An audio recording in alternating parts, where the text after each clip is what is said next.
Breakfast বা dinner আর না হলে স্কুল অফিসের টিফিনে স্বাস্থ্যকর অথচ মুখরোচক কিছু খেতে মন চাইলে এই রেসিপি বাড়িতে বানিয়ে দেখতে পারেন। অল্প তেলে বানানো যায়, খেতেও ভীষণ ভালো হয়, ছোট বড় যে কেউ খুবই পছন্দ করবে। বানানো একেবারেই সহজ। প্রথমে একটা মিক্সিং বোল নিতে হবে, তার মধ্যে 1 কাপের মতন দিতে হবে দই, অল্প করে একটু লবণ দিতে হবে স্বাদ অনুযায়ী, আর দিতে হবে বেশ কিছুটা পরিমাণ জল, 1/2 কাপের মতন জল দিলাম। এখন লবণ জলটা দইয়ের সঙ্গে খুব ভালো করে মিশিয়ে নিতে হবে। খুব ভালো করে মেশানো হয়ে গেছে। এখন মিশ্রণটার মধ্যে দিতে হবে বেশ কিছুটা পরিমাণ সুজি। তার আগে কিন্তু এইভাবে দইটাকে খুব ভালো করে ফেটিয়ে নিতে হবে। এখানে আমি 200 গ্রামের মতন সুজি নিয়ে নিলাম। যতটা টক দই নিয়েছিলাম ঠিক ততটাই সুজি দিয়ে দিলাম। আবারও একইভাবে সুজিটাও ভালো করে মিশিয়ে নিতে হবে। খুব ভালো করে সুজিটা মিশিয়ে নিতে হবে, আর দইয়ের মধ্যে যা এক্সট্রা জল আছে সেটা যেন সোক করে নেয়। এইভাবেই খুব ভালো করে মিশিয়ে একটা মসৃণ ব্যাটার রেডি করতে হবে। আর ব্যাটারটা খুব বেশি ঘন বা খুব বেশি পাতলা করে বানানো যাবে না। এখন মিশ্রণটাকে ওই এক সাইডে রেখে দিলাম। আর এদিকে একটা পেঁয়াজ নিয়েছি। পেঁয়াজটাকে ঠিক এইভাবে স্লাইস করে কেটে নিতে হবে। তারপর কিন্তু ছোটো ছোটো টুকরো করে কেটে নিতে হবে। আপনারা যদি নিরামিষে বানাতে চান তাহলে পেঁয়াজটা অ্যাভয়েড করে দেবেন, মানে স্কিপ করে দেবেন। পেঁয়াজটাকে ঠিক এইভাবে ছোটো ছোটো টুকরো করে কেটে নিয়েছিলাম। এখানে আমি কয়েকটা কারি পাতা নিয়েছি। কারি পাতার সেন্টটা খুবই ভালো লাগে। আপনারা চাইলে দিতেও পারেন, নাও দিতে পারেন, তবে কারি পাতাটা দিলে খেতে অনেক বেশি ভালো লাগে।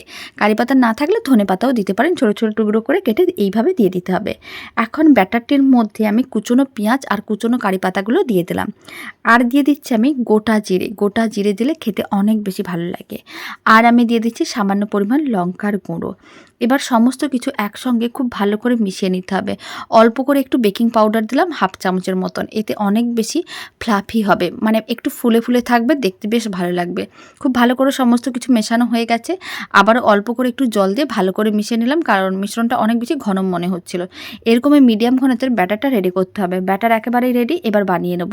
ছোট্ট একটা প্যান নিয়েছি, তড়কা প্যানগুলো যে হয় ছোটো ছোটো, সেই তড়কা প্যানগুলো একটা নিয়েছি। অল্প করে একটু তেল দিয়ে দিলাম। তারপরে বেশ কিছুটা পরিমাণ মিশ্রণ তড়কা প্যানের মধ্যে দিয়ে দিতে হবে। তারপরে কিছুক্ষণ অপেক্ষা করতে হবে, যতক্ষণ না নিচের দিকটা হালকা লাল হচ্ছে। যখনই দেখবেন নিচের দিকটা হালকা লাল হয়ে যাবে, ওপরে অল্প করে একটু তেল ছড়িয়ে দিতে হবে।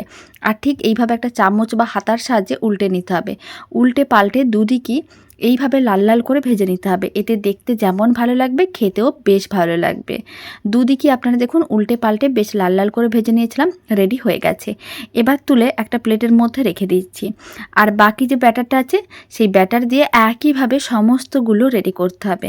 বাড়িতে বানিয়ে দেখতে পারেন, খেতে দারুণ লাগে। ছোট থেকে বড় যে কেউ খুবই পছন্দ করবে। আর নামমাত্র তেলেই রেডি হয়ে যাবে, আর খেতে হবে দারুণ।